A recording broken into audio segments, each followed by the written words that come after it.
Bon bah Guardiola n'a pas respecté Leverkusen et il s'est fait corriger. Alors en vrai, j'exagère quand il dit qu'il n'a pas respecté Leverkusen, c'est vrai qu'il a aligné une équipe B, mais il faut bien comprendre la situation dans laquelle se trouve Manchester City. C'est une équipe qui est dans une première ligue qui est extrêmement compétitive, extrêmement serrée, où le moindre match peut avoir un impact colossal sur le classement. T'étais plutôt bien en Ligue des Champions jusqu'à présent, donc fallait bien à un moment que t'arrives à faire souffler tes cadres. T'as choisi de le faire face au Bayer Leverkusen, manque de bol, ça t'a pas réussi. Voici les compos qui étaient alignés et vous vous rendez compte qu'il n'y avait pas de Haaland, pas de Doku, pas de Foden, pas de Cherki, même pas de O'Reilly.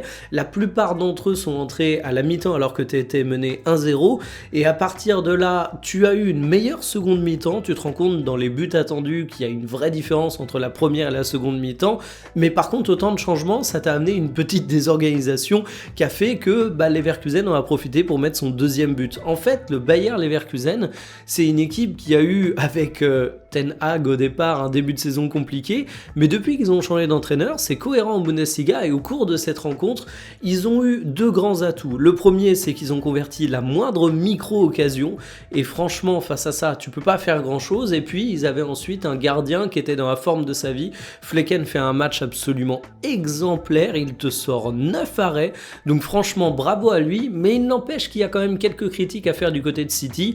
Par exemple, quand tu fais tourner et que tu alignes Omar Marmouche, c'est un grand joueur, t'es en droit d'attendre de bonnes choses de lui. J'avais dit il y a quelques jours que je trouvais sa situation assez compliquée du côté de City, c'est pas avec ce mauvais match qu'il va se sortir des débats.